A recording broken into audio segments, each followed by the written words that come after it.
રાહુલ ગાંધી બહેન પ્રિયંકા ગાંધી મહાકુંભ જાય તેવી શક્યતા 16 તારીખે સંગમમાં લગાવશે ડૂબ। લોકસભામાં વિપક્ષના નેતા રાહુલ ગાંધી અને તેમની બહેન સાંસદ પ્રિયંકા ગાંધી મહાકુંભમાં ડૂબકી લગાવવા પ્રયાગરાજ જઈ શકે છે, જેના માટે ઉત્તર પ્રદેશને કોંગ્રેસને તૈયાર કરવામાં આવી રહી છે। રાહુલ ગાંધી પ્રયાગરાજ ક્યારે જશે તે વિશે હજુ સુધી કોઈ સત્તાવાર તારીખ જાહેર કરવામાં આવી નથી, પરંતુ જલ્દી આ મુદ્દે નિર્ણય લેવામાં આવશે તે નક્કી છે।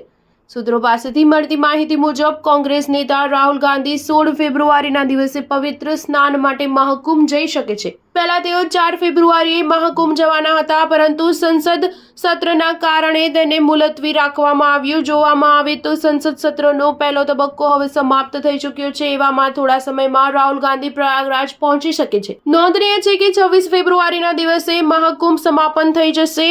મહાકુંભમાં શુક્રવારે શ્રદ્ધાળુઓની ભીડ ફરી એકવાર વધતી જોવા મળી હતી। સંગમમાં સ્નાનનો આંકડો જોવામાં આવે તો બપોરે 12 વાગ્યા સુધી 53 લાખથી વધુ લોકોએ ડૂબકી લગાવી છે, પરંતુ સતત શહેરમાં ટ્રાફિક જામના કારણે લોકો પરેશાન થઈ રહ્યા છે। સ્ટાર ન્યૂઝ 7 હંમેશા સચ્ચાઈની સાથે।